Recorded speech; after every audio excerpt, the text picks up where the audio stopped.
पाहिलं ते सांगा फक्त. पहिला काय पाहिलं होतं? बीजपत्री वनस्पती आणि अबीजपत्री वनस्पती. मग त्यात थॅलोफायटा पाहिलं.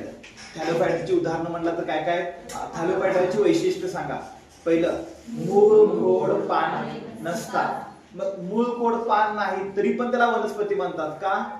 कारण ते स्वतःचे अन्न स्वतः तयार करतात, स्वयंपोषी असतात, पेशवीतिक असते. बरोबर आहे का? मग पहिल्या वनस्पती कुठल्या? थॅलोफायटा. त्यांना खरी मूळ खोड पाने काहीही नसतात. रसवाहिनी जलवाही संस्था नसते. बरोबर आहे का? स्वयंपोषी असतात, पाण्यात वाढतात. बरोबर आहे का? स्वयंपोषी. पहिला जलचर असेल किंवा पहिला सजीव असेल, सजीव मध्ये वनस्पती असू दे किंवा प्राणी असू दे, दोघांची पण सुरुवात उत्क्रांती पहिल्यांदा जीव कुठं आलाय? पाण्यात. काल तुम्हाला क्रम पण सांगितला बघा. पहिल्या पाण्यातील म्हणजे थॅलोफायटा, पाण्यात पण आल्या आणि जमिनीवर पण आहेत ब्रायोफायटा, फक्त जमिनीवर आल्या टेरिडोफायटा. त्यानंतर टेरिडोफायटा मध्ये उत्क्रांती झाली, अनावृत्त बीज, आणि सगळ्यात लास्ट कोण? आवृत्त बीज. वनस्पतीमध्ये आता सगळ्यात प्रगत वनस्पती म्हणजे सर्वात प्रगत वनस्पती म्हणजे आवृत्त बीज वनस्पती. कोणत्या? आवृत्त बीज. बियाच्या वरती आवरण असणार. तसं प्राण्यांच्या मध्ये सगळ्यात प्रगत प्राणी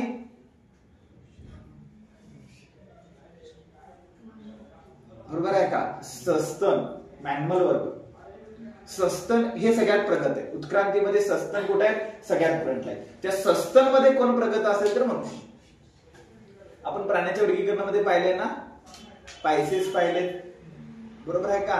टेट्रोपोडा पाहिला. पण टेट्रोपोडाचे 4 प्रकार आहेत. कोणते 4 प्रकार आहेत? उभयचर, सरीसृप, बरोबर आहे का? पक्षी वर्ग आणि मॅमल म्हणजे स्तनधारी. जे प्राण्यांच्या मध्ये सगळ्यात प्रगत कोण असेल तर स्तनधारी. आणि स्तनधाऱ्यामध्ये सर्व प्राणी येतात. आणि त्या स्तनधारीमध्ये प्रगत कोण असेल तर मनुष्य. जसं प्राण्यांच्या मध्ये प्रगत कोण आहे? स्तनधारी आहे. त्यांचं शरीराची रचना, शरीराची वाढ आणि त्यांच्या शरीराची उत्क्रांती सगळ्यात शेवट टेपला. कारण हीच स्तनधारी आहे, ते विकसित पिलांना जन्म देतात. आणि विकसित पिलांना जन्म देणारे सगळे डेव्हलपमेंट येतात. बरोबर आहे का? आपण पाहिले जे आधी प्रजनन टॉपिक मध्ये पण सांगितलं, म्हणजे वनस्पतीमध्ये सगळ्यात प्रगत कोण? बरोबर आहे का? आवृत्त बीज. तसं प्राण्यामध्ये सगळ्यात प्रगत कोण? सस्तन. ठीक आहे, चला. हे कळालं. थॅलोफायटा पहिल्या वनस्पती. त्याला उदाहरण, तुम्हाला उदाहरण पाठ पाहिजे. परीक्षेला विचारलं थॅलोफायटाची प्रमुख उदाहरणं काय तर सांगता आलं पाहिजे. कोणते? कारा, स्पायरोगायरा, व्हॅक्स आणि इलोथिक्स. त्यानंतर शेवाळ. शेवाळचं वैशिष्ट्य सांगितलं का? पहिला सांगा, शेवाळमध्ये अचल शेवाळ कोण आहे? अचल क्लोरेला. क्लोरेला ही अचल शेवाळ. चल शेवाळ म्हणला तर क्लायमॅटोनमस. बरोबर आहे. हे का आहे? चल शेवाळ. बरोबर आहे का? काही शेवाळ ही अशाखीय असतात. अशाखीय म्हणजे स्पायरोगायरा. शाखीय म्हणजे, शाखीय कोणता आहे? अशाखीय म्हणला तर स्पायरोगायरा आणि शाखीय म्हणला तर कारा.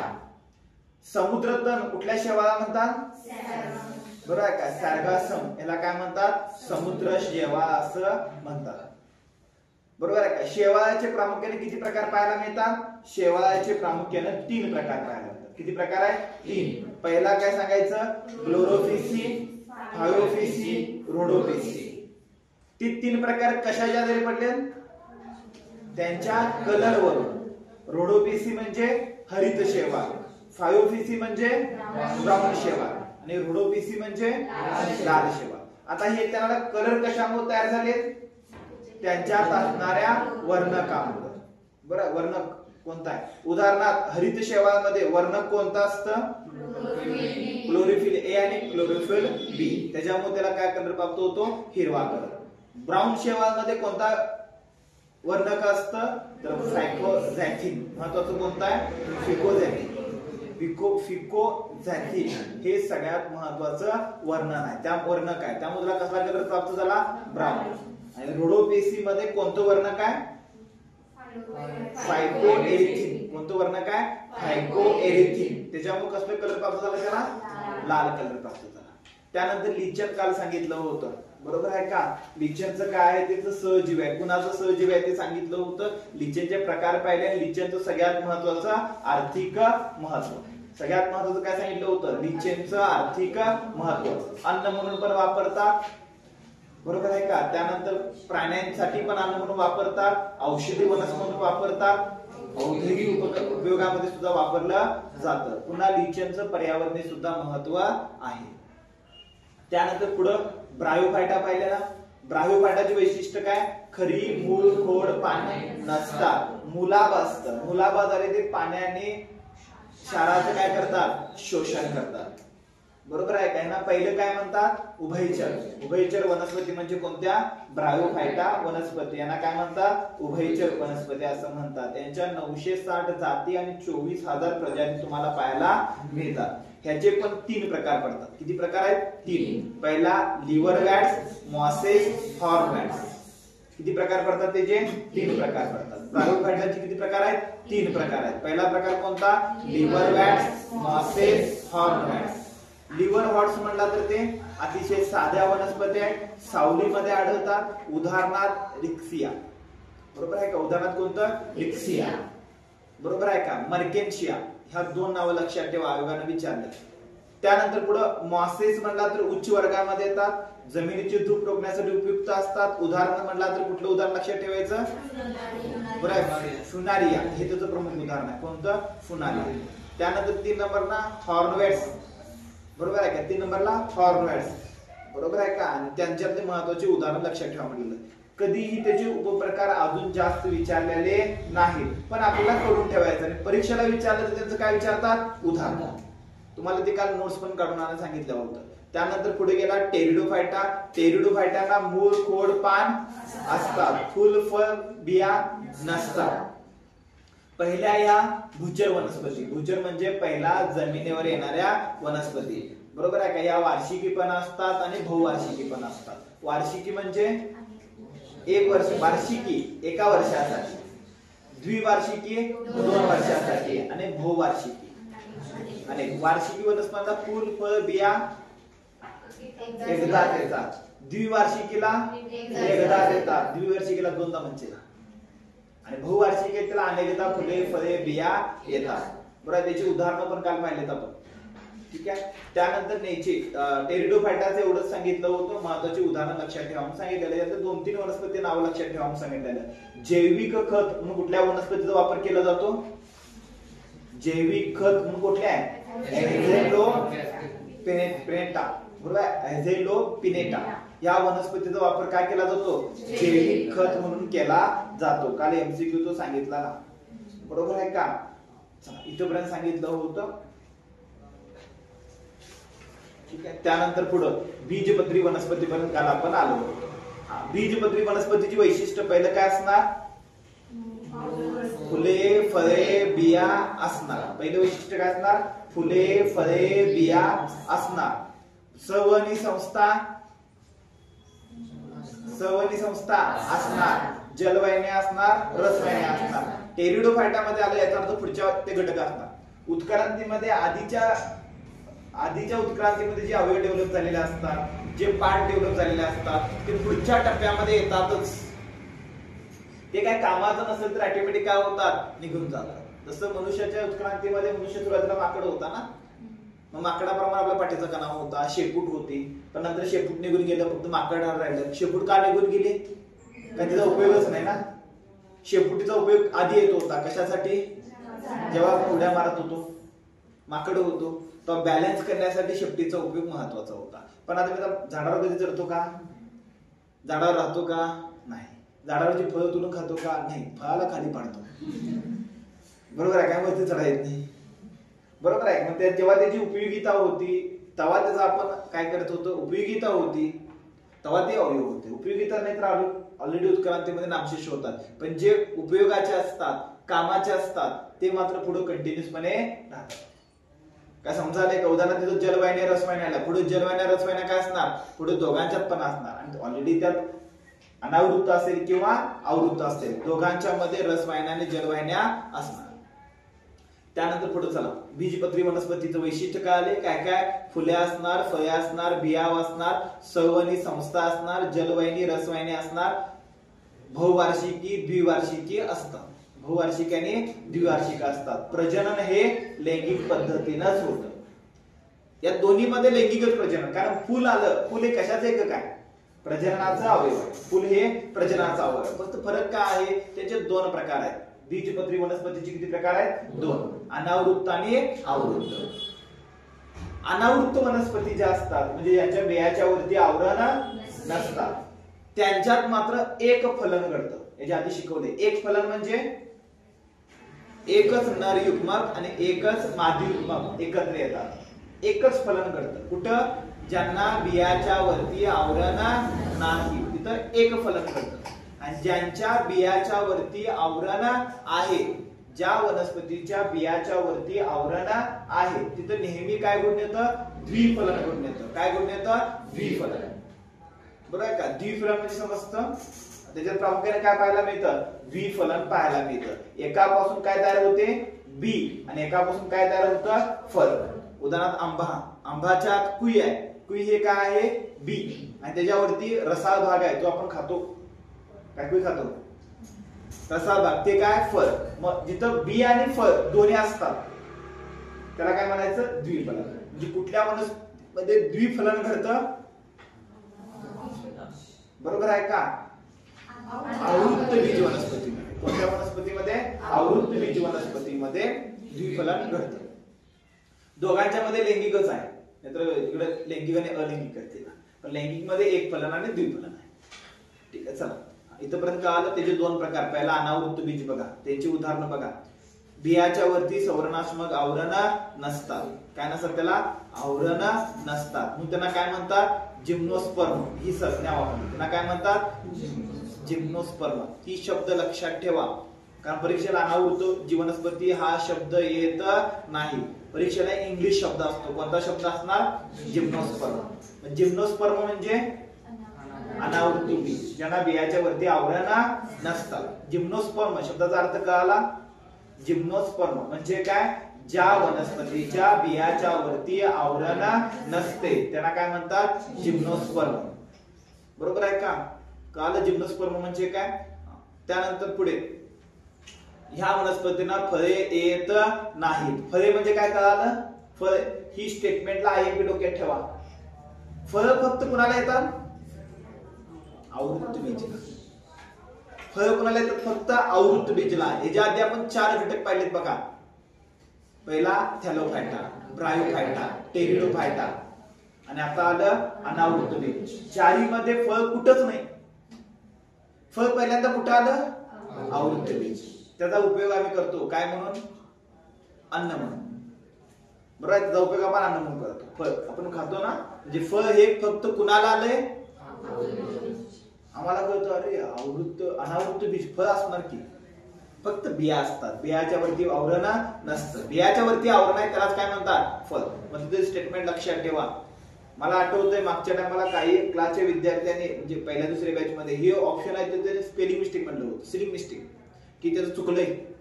फळ असतात त्यांना, आणि तिथं खोडून लिहिलं होतं फळ असतात. काय समजायलंय का? आणि बाबा फळे फक्त कोणाला असतात? ठीक आहे. त्यानंतर पुढे फांद्या नसतात. हे लक्षात ठेवा. ह्या वनस्पती बहुवार्षिकी असतात, सधारित असतात, परंतु यांना फांद्या नसतात. महत्वाचा शब्द काय? त्यांना फांद्या नसतात. फुले असतात, फुले असतात, बिया असतात, फांद्या नसतात, फळ नसतात. जे नसतात ते प्रॉपर लक्षात ठेवा, परीक्षेला कन्फ्युजन करायचं नाही. अनावृत्त बीजला फळे नसतात, फांद्या नसतात, फूल असतं, बी असतं. दिले व्यवस्थित येतं. त्यानंतर सायकस या वनस्पतीचे मूळ निर्हरित शेवालासारखे असते, ते सांगितलंय. त्यात नर मादी दोन्ही युग्मक असतात. बरोबर आहे का? ज्या आधी पहिले लैंगिक प्रजनन म्हणजे त्या दोन गोष्टी त्यामध्ये असणारच. ठीक आहे, बरोबर आहे का? इथपर्यंत कळतं. त्यानंतर काही वन लाईनिंग पॉइंट दिल्यात, फक्त एकदा वाचन करा, लय डेप्थ वर जाईल बसू नका. त्यानंतर पुढे गेला, मला विचारलं त्याचे 3 गटात वर्गीकरण करतात. एकदा वाचन करायची आवश्यक, एकदा वाचन करा, त्याच्या पलीकडे काय प्रतिवी करायची आवश्यकता नाही. तुम्हाला काल सांगितलंय जे परीक्षेला सोपं आहे तेवढं पहिला करा, लयच आत अवघड मध्ये घुसत बसू नका. तुमच्या परीक्षेला फक्त उदाहरणं विचारतात. काय विचारतात? फक्त आणि फक्त उदाहरणं विचारतात. त्याच्या पलीकडे काही विचारत नाहीत. मग फक्त उदाहरणं तेवढं व्यवस्थित करा ना, त्याच्यात जायची आवश्यकता नाही. ठीक आहे. त्यानंतर पुढे अनावृत्त वनस्पतीचे उपयोग सांगितले, त्याला मात्र आयएमपी करा, तिथे एमसीक्यू बनवू शकतात, ते मात्र व्यवस्थित करा. उदाहरणार्थ सायकस सांगोपाम या वनस्पतीपासून साबुदाणा तयार केला जातो. ऐकून माहिती आहे ना, आपण साबुदाणा खातो ना उपवास असल्यानंतर. साबुदाणामध्ये कर्बोदकाची मात्रा जास्त असते, पिष्टमय पदार्थ, बरोबर आहे का, जास्त असतात, म्हणून उपवासाच्या दिवशी खातात. उपवास म्हणजे काही सेवन करायचं नाही, बरोबर आहे का. आणि साबुदाणा हा काय आहे, सगळ्यात जास्त स्टार्च असणारा पदार्थ आहे. जरा जरी खाल्ला तर भूकच लागत नाही. पाहिजे त्या प्रमाणात काय मिळते, ऊर्जा मिळते, एनर्जी मिळते. म्हणजे एकीकडे जेवायचं नाही आणि एकीकडे जास्त कार्बोदक असणारा पदार्थ घ्यायचा. म्हणजे काय काय काय उपवासाला काय काय खातो आपण, साबुदाणा, चिप्स, बटाटो मध्ये काय जास्त असतं, कर्बोदके, बरोबर आहे का. तळलेले पदार्थ पुन्हा कर्बोदकेच असतात. म्हणजे एकीकडे उपवास म्हणून काय करायचे, जेवायचं नाही, पण त्याच्यात डबल मात्राची कर्बोदके खायचे. ठीक आहे. बरं, असं आपल्याला माहित नसतं, बरोबर आहे का. सायकस, आता विचारलं साबुदाणा तयार करताना कोणत्या वनस्पतीचा वापर केला जातो, सायकस सांगोपाम. पाईन या वनस्पतीपासून रेझिन, इफेड्रा या वनस्पतीपासून इफेड्रिन औषध, अस्थमा याच्यावर औषध तयार करण्यासाठी वापरलं जातं. यू वृक्षापासून टॅक्सॉल नावाचे औषध तयार केलं जातं, ते कर्करोगासाठी उपयुक्त असतं. मी फक्त आयएमपी म्हटलंय, व्हीआयएमपी नाही. व्हीआयएमपी म्हणजे डायरेक्ट पाठच करायचं, आयएमपी म्हणजे प्रत्येक पुस्तकात रिव्हिजन करताना वाचन करायचं. हे डायरेक्ट परीक्षेला कधी जास्त विचारलेलं नाही ते पण. त्यानंतर पीसिया एव्हिज चा उपयोग आगगाडी तयार करण्यासाठी केला जातो. आगगाडी म्हणजे माहिती ना, काडस्पिटी. त्यानंतर ह्या समूहातील वनस्पती कुठलं, कास्टर ऑइल, पाईन ऑइल, सिड्रम ऑइल यासारखे ऑइल तयार करण्यासाठी केला जातो. त्यानंतर पाईन तसेच सिडार ह्या वनस्पतीचा कागद उद्योग, साबण उद्योग, नेल पॉलिश, त्यानंतर वॉर्निश माहिती आहे ना, इत्यादीसाठी केला जातो. त्यानंतर महत्वाची स्टेटमेंट आहे, तिला आयएमपी करा. जिन्कोबा बिलोबा ही मात्र आयोगाने एकदा विचारले. कोणते विचारले, जिन्कोबा बिलोबा ह्या वनस्पतीचा उपयोग केला जातो. आणि जिन्कोबा बिलोबा ही वनस्पती आहे ना, ह्या वर्गातली सगळ्यात उंच वनस्पती आहे. मी बी पुढे असेल बघा. ह्या वनस्पतीला उंच नाही, तिचं फक्त टायटल लिहा. जिन्कोबा बिलोबा ह्या वनस्पतीला जिवंत जीवाश्म म्हणतात. काय म्हणतात, जिवंत जीवाश्म. जिन्कोबा बिलोबा ह्या वनस्पतीला काय म्हणतात, जिवंत जीवाश्म म्हणतात. काय म्हणतात, जिवंत जीवाश्म असं म्हणतात. कुणाला, जिन्कोबा बिलोबा ह्याला काय म्हणतात, जिवंत जीवाश्म असं म्हणतात. त्यानंतर पुढे सॅल्विया डिव्हिनोरम या वनस्पतीपासून सायट्रल, मॅथॉल, कापूर, सॅल्विनोरियम ए, टर्पेंटाइड इत्यादी पदार्थ तयार केले जातात. आणि कॅनोबिनॉइड्स हे संयुग, ठीक आहे, एवढं तुम्ही विचारणार नाही. ह्यातलं 2-3 फक्त लक्षात ठेवा. फक्त एकदा वाचन करा. जास्त महत्व असेल तर तुम्हाला व्हीआयपी सांगितलं असतं. आणि नको तिथं एनर्जी लावायची नाही. जे आपल्याला आवश्यक आहे, जे परीक्षेला विचारतात तिथं फक्त करा, बाकीचं आवश्यकता नाही. इथं फक्त त्यांची गुणधर्म लक्षात ठेवा. काय लक्षात ठेवा, गुणधर्म. आणि एखाद दुसऱ्या वनस्पतीचं वैशिष्ट्य. त्यातली एकमेव वनस्पती कोणती महत्वाची, बरोबर एकमेव सांगितलं बघा, नाव काय तिचं, जिन्कोबा बिलोबा. नाव भारी आहे ना, ठीक आहे. तेवढं फक्त लक्षात ठेवा, बाकीचं काय आवश्यकता नाही. फक्त विचारलं अनावृत्त बीज वनस्पतीची उदाहरणं. काय काय उदाहरणं आहेत, सायकस, पाईन, देवधार, झॅमिओपिग्मिया, सिक्विया आहेत का ती, जिन्कोबा बिलोबा ही त्याची उदाहरणं आहेत. त्या उदाहरणामध्ये सुरुवातीची 4-5 उदाहरणं महत्वाची लक्षात ठेवा, का तर ती कॉमन आहेत ना. आपण पाईन वृक्ष बघत असतो, सायकस बघत असतो, देवधार वृक्ष बघत असतो, ती वेल नोन आहेत ना. मग ती उदाहरणं विचारू शकतात की काय, सायकस, पाईन, देवधार हे वृक्ष वर्गीकरणामध्ये कुठं असतात, किंवा खालीलपैकी, बरोबर आहे का, अनावृत्त बीजची खालीलपैकी कोणतं उदाहरण नाही. मग तुम्हाला ती उदाहरण, आणि ह्या टॉपिक मध्ये उदाहरणच माहिती पाहिजेत. काय, थॅलोफायटाची उदाहरणं, ब्रायोफायटाची उदाहरणं, टेरिडोफायटाची उदाहरणं, अनावृत्त बीज उदाहरणं, आवृत्त बीज उदाहरणं. फक्त उदाहरणच तुम्हाला पाठ पाहिजे, पुढचं काही लागत नाही. उदाहरणं फक्त व्यवस्थित लक्षात ठेवायला पाहिजे. ठीक आहे, चला एवढंच आहे बघा. त्यानंतर पुढे गेला तर आवृत्तीबीज वनस्पती, हे ऑलरेडी भरपूरदा रिपीट केलंय, त्यामुळे जास्त डेप्थ जायची आवश्यकता नाही, विश्लेषण मध्ये पहिला घेतले पहिल्या लेक्चर मध्ये, बरोबर आहे का.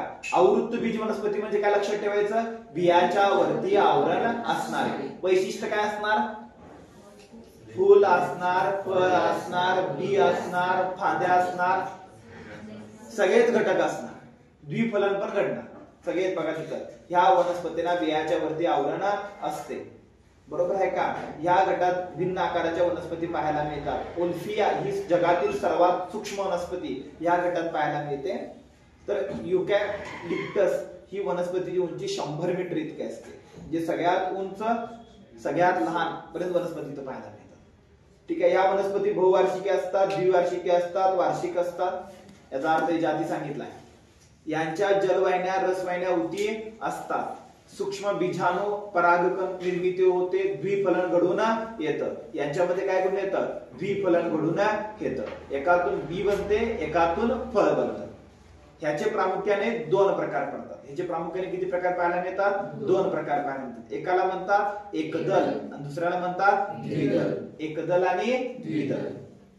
आता एकदल द्विदल म्हणजे काय, की ज्यांच्यामध्ये बियाचं एकच दल आहे, ज्याच्यामध्ये फळाचं एकच दल आहे, त्याला एकदल म्हणायचं. ज्याच्यात 2 दल आहेत, 2 दल म्हणजे काय, ज्याचं आपण 2 समान भागामध्ये डिवायडेशन करू शकतो. उदाहरणार्थ हरभरा, शेंगदाणे, शेंगा बघितलाय ना, शेंगा बी आहे ना, शेंगाला येतात उगवतात ना.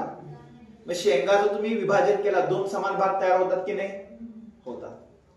डाळी, कडधान्य, सर्व प्रकारचे कडधान्य 2 समान भागात काय होतात, डिवायडेशन होतात. हरभरा असतो ना, हरभरा तुम्ही बघितलाय, सोलानं खाता बघा ते.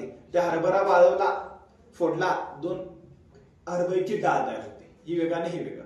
मग ज्याच्यामध्ये 2 समान भागामध्ये डिवायडेशन होतो, 2 समान भागामध्ये डिवायडेशन होतो, 2 समान भाग बनतात, त्याला काय म्हणायचं, द्विदल. ज्यांचे 2 समान भाग होत नाही त्याला एकदल. उदाहरणार्थ तांदूळ, गहू, बरं ज्वारी बघितलाय ना, ज्वारी 2 समान भागात डिवायडेशन करता येते का, घरातून प्रयोग करा. ज्वारी असेल, गहू असेल, तांदूळ असेल, जे प्रकारचे अन्नधान्य म्हणता येते त्याला, आपण ज्या प्रकारचं धान्य, आपण धान्य म्हणतात ना, अन्नधान्य म्हणजे गहू, ज्वारी, बाजरी, मका आहेत ना, हे आपण जे यूज करतो यांचं 2 भागामध्ये डिवायडेशन करता येत नाही, पण त्याला काय म्हणायचं, एकदल. बरोबर आहे का. भरपूर आहे. लसूण 2 भागात होतं का, करता येतं का, नाही. कांद्याचं 2 भागात आपण कट करू शकतो, पण 2 समान असतील का, निसर्गात 2 समान असतात का, नाही. एकदल द्विदल म्हणजे काय कळालं, की ज्यांच्या फळामध्ये एकच दल असतं, 2 समान भागामध्ये डिवायडेशन करता येत नाही, त्यांना काय म्हणायचं, एकदल. आणि ज्याचं 2 समान भागामध्ये डिवायडेशन होतं त्याला काय म्हणायचं, द्विदल. हे एकदल आणि द्विदल कुणाचे प्रकार पडतात, आवृत्तीबीज वनस्पतीचे प्रकार. कुणाचे प्रकार पडतात, आवृत्तीबीज वनस्पतीचे प्रकार. इथं बरं समजतं काय अडचण आहे, ठीक आहे. मग एकदलची वैशिष्ट्य बघा. एकदल, बियामध्ये एकच दल असतं, तंतुमय प्रकारची मुळं असतात. तंतुमय मुळं म्हणजे समजलाच का, तुम्ही कधी भाताचं किंवा गव्हाचं, ज्वारीचं किंवा मक्याचं रोप उपसून बघितलाय, तुम्ही ते मका बघितलाय की वनस्पतीचा चारा म्हणून आपण वापरतो बघा, बरोबर आहे का. या वनस्पती सहज उपसता येतात. का उपसता येतात, मुळं तंतुमय असतात, लहान असतात बारीक, बरोबर, त्याला तंतुमय. आणि सोटमूळ म्हणजे आंब्याचं मूळ बघितलाय ना, की मेन असं मूळ असं मजबूत, त्याला शाखा फुटलेल्या असतात, एकदम मजबूत असतं. आंब्यात जर उपसता येतं का, मजबूत असतं. मुळ सोटमूळ म्हणजे मजबूत मुळ असणारी, आणि तंतुमय मुळ म्हणजे रोपांची मुळ असणारी. मग जे एकदल वनस्पती आहेत त्यांची मुळं कशी असतात, तंतुमय असतात. जे द्विदल आहेत त्यांचं मूळ कशी असतात, सोटमूळ असतात. त्यानंतर खोड आभासी असतं, पोकळ असतं. फक्त भाताचं, ज्वारीचं किंवा मक्याचं रोप पाठवायचं, पोकळ असतं, दाबल्यानंतर हलक्या चारा म्हणून वापरतात बघा, बरोबर आहे का. आभासी पोकळ असं खोड असतं. पानांना समांतर शिरोन्यास असतो. समांतर शिरोन्यास समजताना एकमेकाच्या पॅरलल, बरोबर आहे का. समांतर शिरोन्यास पानं 2 प्रकारचे असतात बघा.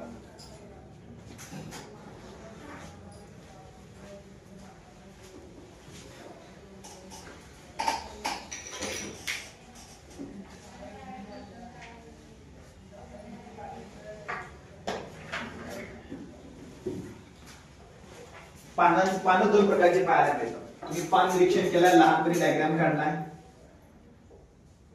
असा पाण्याचं असे शिरायचं काढलाय ना, याला काय म्हणायचं, समांतर शिरवण्यास. आणि दुसरा असतो, तुम्ही पिंपळाचं वगैरे पान बघितला, अशा आकाराचं असतं बघा, आणि यात शिरा अशा असतात.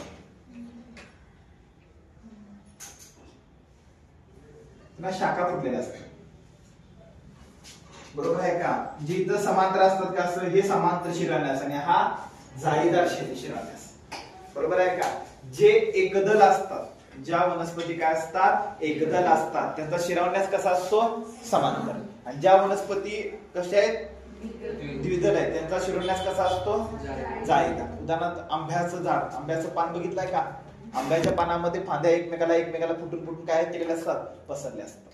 मग त्याला काय म्हणायचं, जाळीदार शिरवण्यास, आणि तो समांतर. त्यानंतर पुढं फुले त्रिभागी म्हणजे 3च्या पटीत असतात. म्हणजे फुलांच्या पाकळ्या, फुलं 3च्या पटीत येतात. 3, 6, 9, 12 अशी फुले येतात 3च्या पटीमध्ये, पाकळ्या 3 असणार. आणि इथं विचार केला तर फुले हे 5च्या पटीत असतात, पंचभागी असतात, 5च्या पटीत पाहायला मिळतात. त्यानंतर पुढे ह्यात सवनी उती खोडात विखुरलेली असते. याची सवनी उती खोडात वर्तुळाकार स्वरूपात विखुरलेली असते. दोन्हीचं वैशिष्ट्य काय आलं, हे दोन्ही पॉइंटला व्ही आयएनटी करा, पाठच पाहिजे. एकदलची वैशिष्ट्य काय, द्विदलची वैशिष्ट्य काय, आणि एकदलची उदाहरणं काय. एकदलची उदाहरणं कोणते, तृणधान्य, उदाहरणार्थ गहू, ज्वारी, बाजरी, मका, तांदूळ, ऊस, बांबू, केळी, सदाफुली, कांदा, लसूण, ही सगळी कशाची उदाहरणं आहेत, एकदलची. द्विदलची उदाहरणं म्हटला तर डाळी, कडधान्य, त्यामध्ये हरभरा, तूर, मूग, मसूर, उडीद, वाटाणा, बरोबर आहे का. त्यानंतर मठ, भुईमूग, आंबा, वड, पिंपळ, चिंच, जास्वंद, हे सगळे कसे आहेत, द्विदल. काय काय कळालं, दोन्हीची उदाहरणं उद्या येताना परफेक्ट करून यायचं. उद्यापर्यंत 2 गोष्टी तुमच्या परफेक्ट पाहिजे. कोणत्या 2 गोष्टी, बरोबर आहे का, सजीवांचं वर्गीकरण आणि वनस्पती वर्गीकरण. हे 2 टॉपिक केला तर 50% तुमचं वर्गीकरण संपलं. किती टक्के, 50%. आणि हे 50% तर खूप सोपं. ह्या 50% मध्ये काही सुद्धा अडचण नाही, तुम्ही केला तर. टप्प्याटप्प्यानं जायचं, एकदम जायचं नाही. हे 2 पॉईंट उद्या येताना परफेक्ट करून यायचं. संख्या कमी जास्त आहे, पण तुम्हाला सांगितले संख्येच्या कारणावर मी थांबणार नाही. जे अब्सेंट असेल ते रेकॉर्डिंग ऐकतील आणि करतील. भविष्यात रिव्हिजन करताना त्यांना फायदा होईल. आणि ऑलरेडी जर विश्लेषण घेतलंय, आणि हा वर्गीकरण टॉपिक हा कन्सेप्ट नाही, कन्सेप्ट आहे काय मोठी, काय इन्फॉर्मेशन आहे. आणि ज्या कन्सेप्ट आहे ते ऑलरेडी आधी शिकवले, बरोबर आहे का. उदाहरणार्थ सवनी संस्था म्हणजे काय, जलवाहिन्या काय असतात, रसवाहिन्या काय असतात, कोणत्या प्रकारच्या उती असतात, जटिल उती म्हणजे काय आहेत ना, सगळं आपण पाहिले. रसवाहिन्या, जलवाहिन्या कसल्या प्रकारच्या उती असतात, जटिल उती आहेत, त्याचे 4 प्रकार आधी पाहिले उती टॉपिक मध्ये, बरोबर आहे का. हे जे वैशिष्ट्य आहेत ते आपण आधी पाहिले. शेवट टॉपिकला पाहायचं. आणि कुठल्याही विषयाच्या शेवटच्या टॉपिकला विश्लेषण जास्त येत नाही. विश्लेषण सुरुवातीला असतं, सुरुवातीला इंटरेस्ट असतं, शेवटला कडपर्यंत नेणं आवश्यक असतं, बरोबर आहे का. मग ह्या 2 टॉपिक परफेक्टच करायचे 2 दिवसात. पुढच्या 2 दिवसात, आज कुठला वार आहे, गुरुवार आहे, शुक्रवार, शनिवार, 2 दिवसामध्ये प्राणी वर्गीकरण पण कमीत कमी 50 ते 60% संपतं. उद्या येताना मे बी प्राणी वर्गीकरण आज सुरुवात होते, अजून 1 तास मिळते प्राणी वर्गीकरणाला. बेसिक प्राणी वर्गीकरण आज कव्हर होऊ शकतो, पुढच्या 2 लेक्चर मध्ये कव्हर होऊ शकतो. आणि शिकवत असताना पुस्तकाच्या बेसवर मी घेतलंय, पाठीमागे रिझन काय आहे ते तुम्हाला व्यवस्थित समजून घ्या. आधी विश्लेषण, मला वाटतं आज कितवं लेक्चर आहे वर्गीकरणाचं, 4थं लेक्चर आहे, बरोबर आहे का. 4थं लेक्चर आहे वर्गीकरणाचं. तसं काउंटिंग केला तर मागच्या लेक्चरला चालू केलं होतं पहिल्या, बरोबर आहे का. मग तुम्हाला बेसिक कळालं यातलं, फक्त इन्फॉर्मेशन आहे, उदाहरण आहेत, पाठ करायची.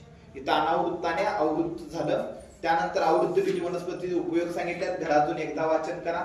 एवढं केला की हा तुमचा टॉपिक काय होतो, संपतो.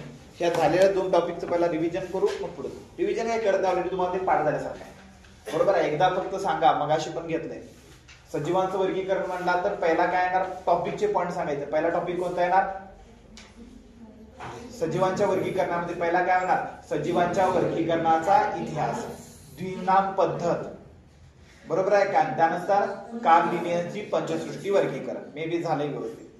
इथं काय पाहिलं, फक्त आधी स्ट्रक्चर सगळं सांगितले, सुरुवातीला आधी स्ट्रक्चर पाठ झालं, बरोबर आहे. इथं सब पॉईंट काहीच नाही. वनस्पती प्राण्यांच्या सजीवांच्या वर्गीकरणामध्ये सब पॉइंट होते ना. उदाहरणार्थ शेवाचे 3 प्रकार होते, बरोबर आहे का. ब्रायोफायटाचे 3 प्रकार होते. प्रोटिस्टाचे 4 प्रकार होते ना. प्रोटिस्टाचे 4 प्रकार पाहिलेत. कोणते 4?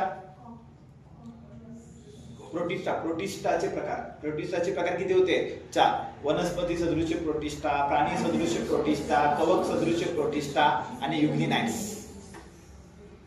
सेम मोनेरा पाहिलं. मोनेरामध्ये 2 उपप्रकार पाहायला मिळतात, 2 उपघटक पाहायला मिळतात. कोणते? आर्के आणि युबॅक्टेरिया.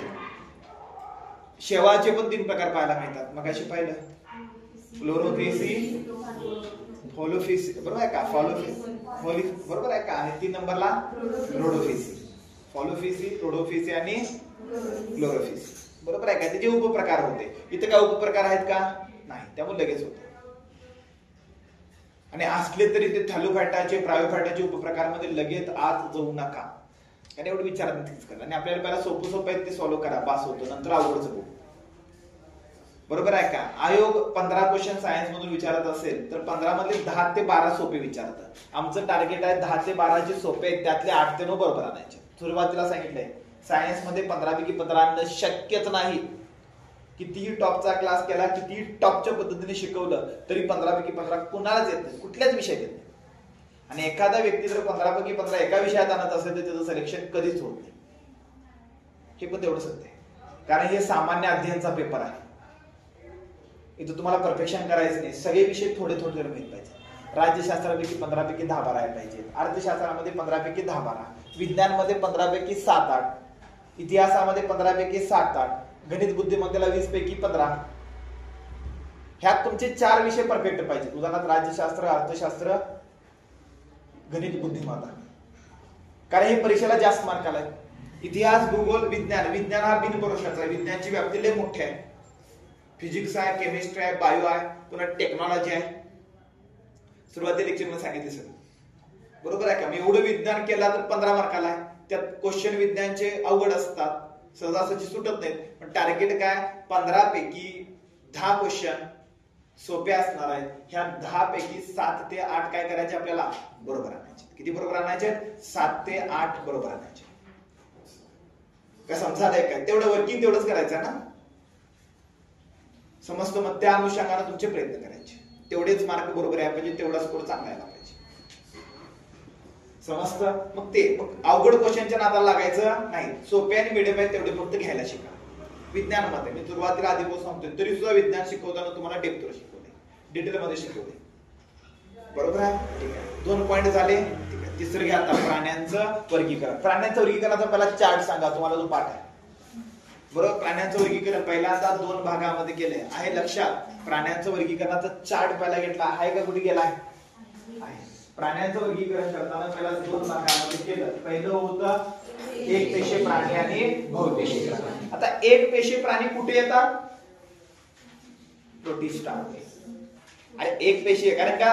फक्त प्राणी म्हणला तर बहुपेशीय, पण प्राण्यामध्ये एकपेशीय आहेत, बहुपेशीय आहेत. मग एकपेशीय प्राण्यांचा आपण अभ्यास कुठे केला? प्रोटिस्टा. एकपेशी प्राण्यांचे 2 गट आहेत, प्रोटिस्टा आणि मोनेरा. मोनेरामध्ये अधिकेंद्रक आहेत, प्रोटिस्टामध्ये दृश्य केंद्रकी आहेत.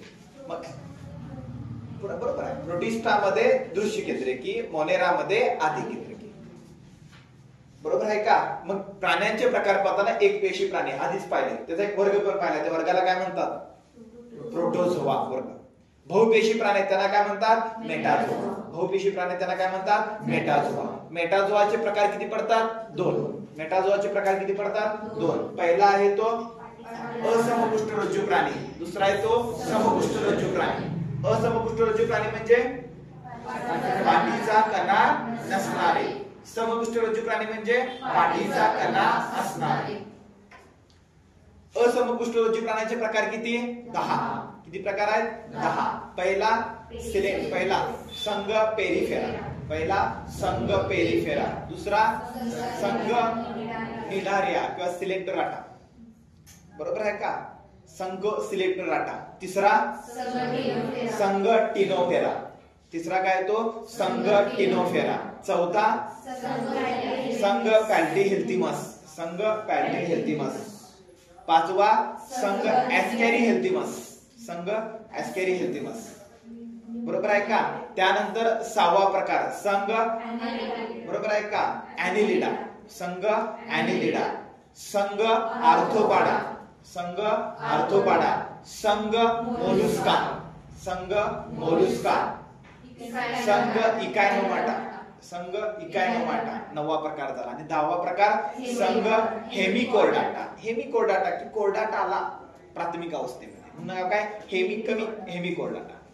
आणि पुढे कोर्डाटा, कोर्डाटाचा अर्थ पाठीचा कणा असणार. मग पुढची आवृत्ती कोणती आली, पाठीचा कणा असणार, बरोबर आहे का. मग त्यांना काय म्हणतात, समपृष्ठरज्जू प्राणी, पाठीचा कणा असणारे प्राणी.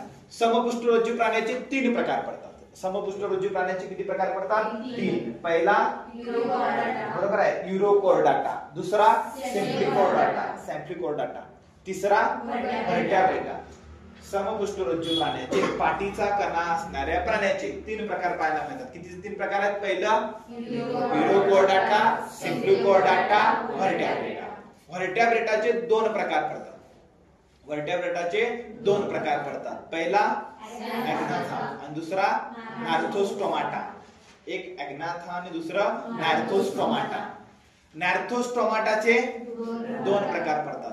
नॅर्थोस्टोमाटाचे 2 प्रकार पडतात. पहिला पायसेस आणि दुसरं टेट्रोपोडा. किती नॅर्थोस्टोमाटाचे 2 प्रकार पडतात. एक पायसेस, दुसरं टेट्रोपोडा. टेट्रोपोडाच्या आतमध्ये गेला तर टेट्रोपोडाचे 4 प्रकार आहेत. टेट्रोपोडाचे किती प्रकार आहेत, 4. पहिला आहे तो उभयचर, सरीसृप. उभयचर म्हणजे पाणी आणि जमिनीवर जगणारे, सरीसृप म्हणजे सरपटणारे, स्तनधारी ॲनिमल, बरोबर आहे का. आणि लास्टला एवज पक्षीवर्ग. 2 पायाचं रूपांतर पंखामध्ये झालेले. एवढं केला तर प्राणी वर्गीकरण संपलं. हा चार्ट जरी पैठपाठ असला ना 2 ऑप्शन उरतात. काय समजायला का, सुरुवातीपासून मला हेच करून घेतलंय, नंतर मग एक आज जायचं आहे, बरोबर आहे का. समजायलंय. हा पहिला हा चार्ट पाठच पाहिजे, दुसरा ऑप्शन तुम्हाला सांगितलाच नाही. वनस्पती, प्राणी आणि सजीव. आणि ह्यातून तुमचे ऑप्शन उरतात की, कारण ऑप्शन मध्ये एक देताना प्राण्यांचं विचारतात, एक ऑप्शन वनस्पतीचा असतो, कॅन्सल होतोय. सजीवांचं विचारतात, एक प्राण्याचं असेल, कॅन्सल होतोय. पटापट ऑप्शन कॅन्सल होतात, कारण तुमच्या परीक्षेमध्ये इलिमिनेशन चालतंय. पुन्हा उद्या येत असताना पहिले जे 4 प्रकार झालेत ना, उद्या येताना पाठ पाहिजेत. काय पाठ पाहिजेत, मोनेराची उदाहरणं. पहिला हेच घेणार, मोनेराची उदाहरणं कोणती, प्रोटिस्टाची उदाहरणं कोणती, कवकाची उदाहरणं कोणती, प्राणी उदाहरणं कोणती, वनस्पती उदाहरणं कोणती, थॅलोफायटाचं उदाहरण, ब्रायोफायटाचं उदाहरण, टेरिडोफायटाचं उदाहरण, बरोबर आहे का. त्यानंतर आवृत्त बीज उदाहरण, अनावृत्त बीज उदाहरण, एकदल उदाहरण, द्विदल उदाहरण. उद्या येताना हा चार्टच करून यायचा आहे. काय करायचं, वर्गीकरणाचे टायटल आहे त्याची उदाहरण, एक पेजच करायचं. पुस्तक पालती करा, सगळी वर्गीकरण, तो चार्ट फक्त पाठ करा, तुमच्या परीक्षेचे क्वेश्चन सॉल्व्ह होतात. कारण तुमच्या परीक्षेला फक्त उदाहरण विचारतात. दुसरं वैशिष्ट्य आणि इनडायरेक्टली वैशिष्ट्य तुम्हाला सगळ्यांचे येतात, इलिमिनेशन करता येतात. एवढंच आहे फक्त. काय विचारतात, एखाद्या वर्गीकरण त्याचे वैशिष्ट्य आणि त्याचं उदाहरण. कधी कधी उपप्रकार विचारतात, ते पण कशाचं, वेल नोनचं, की जिथं आपल्या निगडीत असतं. उदाहरणार्थ मॅन्युअलचे पुन्हा 3 उपप्रकार आहेत, ते विचारतात. जिथं आपण आहोत जे वेल नोन आहेत, बाकीचं ते बायोचा पेपर नाही तुमचा, वरच्यावर माहित पाहिजे. आणि हा सायन्सचा सगळ्यात अवघड टॉपिक आहे. काय समजायलाय का, अजून 2-3 दिवस बघा, तिथून पुढच्या आठवड्यात तुम्हाला हा टॉपिक इनडायरेक्टली पाठ झालेला असतो. फक्त ते रक्ताभिसरण विसरू नका म्हणजे झालं, बरोबर आहे का. आणि झालं इथनं मग एखाद दुसरं लेक्चर कशावर होईल, रोग आणि विखारावर होईल. आणि तिथनं मग फिजिक्सला सुरुवात होईल. लवकरच तुमच्या क्लासमध्ये फिजिक्सला सुरुवात होते पुढच्या आठवड्यात. तोपर्यंत तुमच्या कॉलेजच्या एक्झाम होतात 2-3 तारखेला. योग पण चांगला घडलाय, कॉलेजच्या एक्झाम होतात, बायो संपतं आणि फिजिक्स चालू होतं, बरोबर आहे का. 2 ते 3 तारीख, 3-4 तारखेला पुढच्या महिन्यात. काही जणांचं तो चालू होतात का, SY वाले आहेत ना, सेकंडरी वाले, त्यांचे तेव्हा चालू होतात. ठीक आहे. तुमचं वर्गीकरण चांगलं झालं तर फिजिक्स चांगलं होतं. काय समजायलंय का, काय नाही, रेकॉर्डिंग आहे शेवटी. पण फिजिक्स रेकॉर्डिंग कसं शिकवणार हा मोठा प्रॉब्लेम आहे. डायग्राम कसं घ्या, ठीक आहे. बरं बघूया आपण काय तर त्यातनं पर्याय काढू. एखादं माझं प्लॅनिंग आहे, तिथं काय तर रेकॉर्डिंग लावायचं, डायरेक्ट व्हिडिओज करायचा, बरोबर आहे का. व्हिडिओज करायचं प्लॅनिंग आहे, कन्फर्म सांगितलं नाही. फिजिक्स पासून ते ट्राय करा, बरोबर आहे का. फिजिक्स टॉपिक पासून डायरेक्ट रेकॉर्डिंग करून टाकायचं. 1 तास 1.5-2 तास लेक्चर डायरेक्ट रेकॉर्डिंग असेल. अपसेंट विद्यार्थ्यांच्यासाठी, आणि ते परमनंट सगळ्यांना देणार नाही. त्यातले महत्वाचे टॉपिक आहे तेवढे टाका पुढच्या आता तात्पुरतं काम चालण्यासाठी फक्त काय चालू ठेवलंय रेकॉर्ड. पुढे मी व्हिडिओचं बघू, म्हणजे एकदा झालेला विषय बाकीचा तर राहायला नको, हा त्या पाठिंबाचा उद्देश आहे. ठीक आहे. त्यानंतर पुढे चला वनस्पती पोषण. पुढचा पॉईंट कोणता? वनस्पती. पुस्तकातलं काय जायचं नाही आपल्याला, डायरेक्ट ह्या प्राण्यांचं वर्गीकरण. पेज नंबर किती आहे? पहिला वर्गीकरण कसं केले सांगितलंय बघा. पृथ्वीवर प्राण्यांच्या सुमारे किती? 12 लाख प्रजाती. किती? 12 लाख प्रजाती. त्यांची शरीर रचना, सममिती, अधिवास, शरीर संघटन, प्रजनन, उत्सर्जन, चेतारज्जू, अस्तित्व, शरीर पोकळी अशा वेगवेगळ्या आधारे आम्ही काय केले? वर्गीकरण केले. प्राण्यांचे वर्गीकरण कशाच्या आधारे केले हे पॉईंट सांगितलं की सजीवांचं वर्गीकरण केलं ना, जसं प्राण्यांचं वर्गीकरण करत असताना ते कशाच्या आधारे वर्गीकरण केले. पहिलं पेशीमय रचना, म्हणजे पेशी कशा आहेत त्यानुसार वर्गीकरण केले की एक पेशी आहे, बहुपेशी आहे, साधी पेशी रचना आहे, पेशी स्वरूपीय संघटना आहे का उती स्वरूपीय संघटना आहे.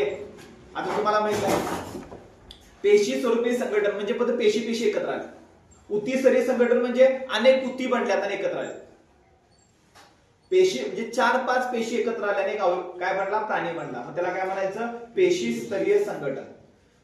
10-15 पेशी एकत्र आल्या, एक पेशीचा एक गट एक आला, दुसरा पेशीचा गट एक आला, तिसरा पेशीचा गट एक आला, म्हणजे उती बनल्या. पेशीचा गट म्हणजे काय? उती. आणि असं उती एकत्र आल्या आणि प्राणी बनला तर त्याला काय म्हणायचं? उती स्तरीय संघटन. नंतर त्या उती अनेक उती एकत्र आल्या तर काय म्हणतात? अवयव. मग अनेक अवयव, हा अवयव काय म्हटला, हा अवयव म्हटला, हा हे अवयव एकत्र आले आणि सजीव बनला तर त्याला काय म्हणायचं? अवयव स्तरीय संघटन. जसं आपलं शरीर कशापासून बनलंय? अवयव. पण अनेक अवयव एकत्र आहेत आपल्या इथे, त्यात अवयव संस्था बनल्यात आणि अशा अवयव संस्था एकत्र येऊन आपलं शरीर बनले. पचन संस्था, श्वसन संस्था, रक्ताभिसरण संस्था. म्हणजे इथं कुठला आहे? अवयव संस्था स्वरूपाचं संघटन आहे. वेगवेगळ्या पचन काम वेगळं करतं, रक्ताभिसरण काम वेगळं करतं, समन्वय नियंत्रण वेगळं करतं. आहेत ना 6-7 संस्था आहेत, प्रत्येकाचं काम वेगळं आहे. काही एकमेकावर काम करतात. सगळ्यांचा बॉस आहे ती चेतासंस्था, सगळ्यांच्यावर नियंत्रण ते मेंदू आहेत ना. मग बघा पेशी स्वरूपीय संघटन पेशी लेवलला एकत्र आलेले, उती स्तरीय संघटन उती लेवलला एकत्र आलेले, अवयव स्तरीय संघटन अवयव म्हणून एकत्र आलेले, अवयव संस्था स्वरूपात संघटन की अवयव संस्था एकत्र आले आणि मग बनला मनुष्य. बरोबर आहे का? मग सजीव पण डायरेक्ट अवयव आलेत का? डायरेक्ट अवयव संस्था आलेत का? सगळ्यात पहिला कोण आलं? पेशी. सगळ्यात पहिला कोण आलं? पेशी. मग कोण आली? उती. पहिला कोण आलं? पेशी. मग कोण आलं? उती. मग कोण आले? अवयव. मग अवयव संस्था आले, मग मनुष्य. कारण उत्क्रांतीमध्ये सगळे टप्प्याटप्प्याने बनत गेले, एकदम काय बनलेलं नाही. आपण कालच पाहिले उत्क्रांती कशी घडत गेल्या, ते टप्प्याटप्प्याने घडल्या. मग तसं आहे बघा, सुरुवातीला पेशीमय रचना याच्या आधारे विभाजन केले. त्यानंतर पिशवीमय रचना म्हणजे मध्ये शरीराची पोकळी आहे का याचा अभ्यास करून विभाजन केले. त्यानंतर नलिकामय रचना म्हणजे त्यात नलिका आहेत का, म्हणजे त्यात आपण म्हणतो त्याला वहन करण्यासाठी वहन संस्था आहेत का, पचन संस्था आहेत का, रिकामी पोकळी आहेत का, याचा अभ्यास करून विभाजन केले. पुढचा पॉइंट हाच आहे की आम्ही वर्गीकरण करत असताना कोणत्या आधारे केले. पहिला शरीराचा अभ्यास करून केलंय, 2 नंबरला त्वचेतील स्तराचा अभ्यास करून वर्गीकरण केलंय, 3 नंबरला शरीर सममित. महत्वाचं हे एकदा वाचन करायला महत्वाचं नाही की वर्गीकरणाचे आधार कोणते. वर्गीकरणाचे आधार पहिला शरीर रचना, 2 नंबरला त्वचेमधील रचना, 3 नंबरला शरीर सममित. ह्यातलं महत्वाचं आहे शरीर सममित. शरीर सममित म्हणजे जसं उदाहरणार्थ शरीर सममित प्रकार आहे असममित शरीर रचना. असममित शरीर रचना म्हणजे त्यांच्या शरीरामध्ये विभाजन होत नाही. स्पंज, त्याचं दुसरं उदाहरण आहे त्याचं पायला. ह्या आहेत, ह्याचं तुम्ही डिवायडेशन करू शकत नाही. उदाहरणार्थ शरीर सममित, उदाहरणार्थ मनुष्य बरोबर हुबा मधनं कट केला, मनुष्य बरोबर मधनं उभा कट केला तर मनुष्याचे शरीराचं बरोबर 2 समान भागात विभाजन होतं. प्रत्येक अवयव 2 समान भागात जातो. बरोबर आहे का? बरोबर नाक निम्मे इकडं निम्मे इकडे, इकडे एक डोळा तिकडे एक डोळा, इकडे अर्ध कपाळ तिकडे अर्ध कपाळ, इकडे एक शरीराचा अर्धा भाग, इकडे एक पाय तिकडे एक पाय, इकडे एक हात तिकडे एक हात. संपूर्ण शरीराचे सर्व अवयव काय होतात? बरोबर 2 समान भागात काय होतात? डिवायडेशन होतात. मनुष्याचे शरीर हे कसं आहे? सममित. सममित म्हणजे काय? सारखे असणारे. पण मनुष्याचं शरीर हे कसं आहे? उभं सममित आहे का आडवं आहे? मग आडवं कट केल्यानंतर 2 समान भाग होतात का? नाही, वरची वेगळे खालची वेगळे होतात. मग मनुष्याचं शरीर उभं पद्धतीनं काय सममित आहे. तसं काही जणांचं शरीर हे असममित असतं. असममित म्हणजे दोन समान भागात विभाजन होत नाही. मग असममित शरीर कुणाचं असतं? दोन उदाहरण लक्षात ठेवायची. कोणती दोन उदाहरण आहे? स्पंज आणि पायला. स्पंज आणि पायला ह्या दोन सजीवांचं शरीर हे काय नसतं? सममित नसतं, असममित असतं. दुसरं आर्य सममित. आर्य सममित म्हणजे एखाद्या शरीराला तुम्ही कसाही छेद दिला तर दोन समान भागात रूपांतर होतं. उभं करा, आडवं करा, तिरकं करा, बरोबर आहे का? वस्तू अशी आहे, एक वस्तू आहे, उभं डिवायडेशन केला दोन समान भाग होणार, आडवं डिवायडेशन केला दोन समान भाग होणार, तिरकं डिवायडेशन केला दोन समान भाग होणार, असं डिवायडेशन केला दोन. कसंही छेद घालवा काय होणार? दोन समान भागात काय होतं? रूपांतरण होतच. त्याला काय म्हणायचं? आर्य सममित. त्याला काय म्हणायचं? आर्य सममित. आर्य सममितचं उदाहरण कोण आहे? हायड्रा आणि स्टारफिश. मला वाटतं मागच्या रविवारच्या पेपरला हा क्वेश्चन बरोबर आहे का? आर्य सममितचं उदाहरण कोण आहे? हायड्रा आणि स्टारफिश. तुम्हाला काय सांगितलं? एकदा वर्गीकरण शिकवलं तर रविवारच्या टेस्टला मजा आहे, कारण क्वेश्चन काय ओळखीची वाटणार. येणारी त्यानंतरचा पार्ट आहे. पण तुम्ही अभ्यास चांगला केला, नोट चांगल्या केला, रिव्हिजन चांगला केला तर बरोबर अंचीला. मला विचारला जो गुरुवार आहे तुमची रविवारी टेस्ट नाही, सोमवारी टेस्ट आहे. कुठली? मिक्स फिक्स सोमवार आहे, बरोबर आहे का? सोमवार कितीला असते? 11ला. म्हणजे आमचं रविवार आणि सोमवार 2 दिवस सुट्टीचे दिवस. असं काही नाही ना डोक्यात? तुम्हाला सगळ्यांना कंपल्सरी पेपरला बसवा म्हणाले, कारण माझ्या टार्गेट 2 गोष्टी आहेत, विसरू नका. तुम्हाला तर अंदाज आला असेल एकत्र टेस्ट बसल्यामुळे. तिसऱ्या बॅचच्या मुलांचा मार्क चांगले आलेत की नाही? इन्क्रीमेंट आहे की नाही 2 महिन्यात? अजून 1 महिना आहे, त्यांची 100% होतात. माझ्या डोक्यात तुम्हाला नोव्हेंबरला सगळ्यांना परीक्षेला, फायनल परीक्षेला उतरायचं आहे. नोव्हेंबरची परीक्षा लक्षात आहे ना? काय विसरलं? नोव्हेंबरच्या परीक्षेला जर, नोव्हेंबर म्हणजे या महिन्यातले नाही, पुढल्या वर्षीच्या, पुढल्या वर्षी बरोबर 9-10 नोव्हेंबरला एक तुमचा कंबाईन ब पेपर आहे आणि 29 नोव्हेंबरला कंबाईन क पेपर आहे. 2 पेपर आहेत. त्याला जर तुम्हाला तयार करायचं असेल तर ब साठी तुम्ही तयार असता, त्याला विशेष सर्टिफिकेट लागत नाही. क साठी मात्र टायपिंग लागतं. ज्याचं टीवाय झालंय लास्ट इयरला त्यांनी टायपिंगकडे लक्ष द्या. जर क ला ट्राय करायचं असेल तर एक कुठलं तर काढून ठेवा, मराठी किंवा इंग्लिश एक असलं तरी चालू शकतं. नोव्हेंबर साठी सांगतोय ह्या परीक्षेला, बरोबर आहे का? नोव्हेंबरच्या, तर नोव्हेंबरच्या परीक्षेच्या अनुषंगाने आताचे लेक्चर खूप महत्वाचे आहेत. मी का थांबत नाही? कारण 10 महिने तुमच्यासाठी मोठे असतील, माझ्यासाठी 10 महिने खूप कमी आहेत. ऑलरेडी 10 महिनेच आहेत सर. नोव्हेंबर टू नोव्हेंबर 12 महिने होतात. तुमचं कॅल्क्युलेशन वेगळं आहे, माझं कॅल्क्युलेशन वेगळं आहे. कारण शेवटच्या 2 महिन्यात तुम्हाला परीक्षेला उतरायचं आहे, पेपर घ्यायचे, टेस्ट घ्यायचा, रिव्हिजन करायचं आहे. जसं तिसऱ्या बॅच मध्ये चालायचं तसं. म्हणजे शेवटचे 2 महिने हे रिव्हिजन साठी असतात, अनालिसिस साठी असतात, मार्क वाढवण्यासाठी असतात. मग अभ्यास करायला राहिली किती महिने? 10. आणि 10 महिन्यात तुमचे कमीत कमी 4 ते 5 विषय कव्हर करायचे. काय समजायलंय का? उदाहरणार्थ विज्ञान चालू आहे तो होणार, त्यानंतर राज्यशास्त्र, अर्थशास्त्र, इतिहास भूगोल राहिले तरी चालतात, पण हे 3 विषय पहिला कव्हर करायचे. गणित बुद्धिमत्ता करायचे, जे मार्काचे आहेत ते. काय समजायलंय का? 10 महिन्यात जास्तीत जास्त मी ताकद लावलो तर 4 विषय करू शकता, 5 पण करता येतील. प्रयत्न. मग ह्यासाठी सुट्ट्या बिट्ट्या विसरायला पाहिजे. लेक्चरला कोण आहे कोण नाही, चौघा असले तरी शिकवायला पाहिजे. चांगली गोष्ट आहे, चौघ कधी येत नाहीत. म्हणून तुम्हाला सांगतोय बॅच मध्ये 35-40 जणांची बॅच पाहिजे. कोण आलं का गेलं का संख्या येते. आता नाहीतर संख्या कमी असेल तर सुट्टी द्यायची पाहिजे असती. तरी सुद्धा 17-18 जण प्रेझेंट आहेतच ना. 40 जणांची बॅच आहे, पण परीक्षा आहे सगळ्यांच्या. परीक्षा थांबवता येत नाही, आणि स्पर्धा परीक्षेला सण वार थांबवता येत नाही. तुम्हाला अनुभव आलाय. कुठलेही सण असले तर गणपतीला पण लेक्चर घेतलेत, कुठलाही सणला सुट्टी नाही. कारण 10 महिने तर माझ्यासाठी लय महत्वाचे आहेत. तुम्हाला सांगितले जानेवारी नंतर पुन्हा बॅच मध्ये काय काय लय करणार आहे. तुमच्यापाशी कॅपॅसिटी चांगली असेल, ह्या 1-1.5 महिन्यात जर तुम्ही रिझल्ट चांगला दिला तर डायरेक्ट तुम्हाला अपडेट करायला मी तयार आहे. म्हणजे पुढच्या 10 महिन्यात 8 महिन्यात 5 विषय कव्हर करायला मी तयार आहे. त्यासाठी काय पाहिजे ती ताकद लावायची माझी तयारी आहे, माझी मानसिकता आहे. कारण मला रिझल्ट पाहिजे. तुमची मानसिकता आहे का बघा त्या लेवलचा अभ्यास करायला? काय समजायलंय का? जरा तिकडे वेळ द्या, सुट्ट्या मारत बसू नका. सांगितलेल्या गोष्टी वेळेत पूर्ण करा. जे जे काय सांगावले ते करा. रविवारची टेस्ट अजिबात चुकवायची नाही. ह्या टायमाला सोमवार आहे खरं, म्हणजे ते शब्द रविवारच येणार, कारण ते प्रॉपर टायमिंग त्याचं रविवार आहे. पण आपल्या इतर कारणामुळे सोमवारी होते. ह्या रविवारी राज्यसेवेचा पेपरच आहे ना, बरोबर आहे, त्यामुळे ती सोमवारी होते. आज गुरुवार आलाय, शुक्रवार शनिवार रविवार 3 दिवस राहिले, 3 दिवसांनी पेपर आहे. टार्गेट काय ठेवायचं, 22 शिकवून झाले, 22 व्यवस्थित मार्क घेणार. काही जणांचे इतर विषय कव्हर आहेत ते रिव्हिजन करा. शेवटचे 2 दिवस, कधी तुमच्या सगळ्यांना सांगेल, शेवटचे 2 दिवस रविवारच्या टेस्टला जात असताना शनिवार आणि रविवार ऑलरेडी रविवार सुट्टी पडली तर काय काम करायचं, एक 10-15 महत्वाचे टॉपिक ज्यावर परीक्षेला क्वेश्चन विचारतात ते पाठ करून जायचे, परफेक्ट करून जायचे. असे काही 15-20 टॉपिक असतात ते परफेक्ट करायचेच. तुम्हाला सांगेल सगळी जर वर्ग करून देतो तुम्हाला ते पण शेड्यूल सांगणार आहे.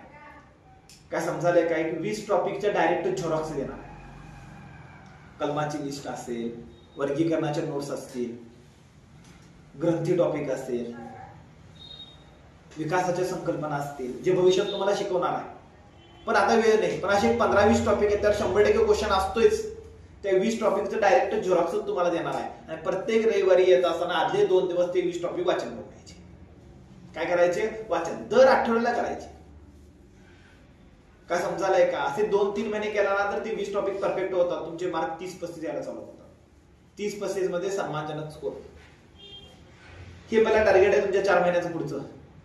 आणि मग त्या पुढचे 4 महिने 35चं काय करायचं, 45. आणि मग शेवटच्या 2 महिन्यात फक्त टेस्ट टेस्ट टेस्ट देऊन 50, 52, 55, 58 टप्प्याटप्प्यानं. ह्यासाठी पहिली गोष्ट काय करायचं, नेहमीच लेक्चर चुकवायचे, गैरहजर राहायचं, सांगितलेला अभ्यास वेळेत पूर्ण करायचा नाही, क्लासमध्ये आल्यानंतर गप्पा गोष्टी जास्त मारायच्या, अभ्यासाचं शेड्यूल डोक्यात ठेवायचंच नाही. ह्या गोष्टी करत असाल तर तुम्ही कधीही अधिकारी होणार. कधी नाही कधी तुम्हाला या गोष्टी कराव्या लागतील. मग आता केलेलं बेटर आहे ना. जेव्हा तुम्ही करणार आहे तेव्हा अधिकारी होणार आहे. तुमच्या हातनं होत नसेल तर तुम्ही अधिकारी कधीच होणार नाही. मी काय बोललो ते कळालं. तुमचं जर सातत्य ठेवता येत नसेल, अभ्यास घरातून करता येत नसेल, नोट्स काढता येत नसेल, सांगितलेल्या गोष्टी वेळेत पूर्ण करता येत नसेल तर भविष्यात कधीच अधिकारी होणार नाही. त्याच्या वाटेत आताच बंद करा ना. वेळ वाचेल, पैसा वाचेल. आणि करायचं असेल तर राबावं लागेल. मग आज मी उद्या राबावं लागणार आहे. कधी राबायचं तुमच्या हातात आहे. मग उद्या राबल्याला बरं आहे का आता राबल्याला बरं आहे? आता जे भविष्यात तुम्ही तयार होता. उद्या राबला की भविष्यात तयार होता. म्हणजे अजून पेंडिंग पडणार, तारखा कोर्ट. काय समजायलंय का, मी 12वीला आहे, मी फर्स्ट इयरला, मी सेकंड इयरला, मी इथं आहे तिथं आहे, ते डोक्यातनं काढून टाका. मी स्पर्धा परीक्षा करतोय हे फ्रंटला ठेवा आणि मग अभ्यास करा. हे जर टार्गेट ठेवून पुढचे 10 महिने अभ्यास केला तर आता तुमचा स्कोर 50 होऊ शकतो, 45+ होऊ शकतो. आणि माझ्या डोक्यात तर कन्फर्म आहे. मी ऑलरेडी तर माझं प्लॅनिंग चालू केले, लिस्ट काढवले, मी टार्गेट ठेवले कुणाला 45 ठेवायचं. माझं प्लॅनिंग आहे. आणि जे प्रामाणिक आहे त्याला ताकद लावायला मी तयार आहे. मी ताकद त्यालाच लावतोय, त्यालाच चांगलं गायडन्स करतोय जे प्रामाणिक आहे. माझ्याकडे स्टुडंट जास्त आहे. तुम्हाला माहिती आहे 3 काउंटिंग केला तर 150 स्टुडंट ऍट अ टाइम आहेत. पण मी तरी सुद्धा बॅच करताना 35-40 केल्या. तिघांना सगळ्यांना वेळ देता येईल. विद्यार्थी जास्त आहेत. मला सगळ्यांना वेळ देत नाही, मी फालतू लोकांना वेळ देत नाही.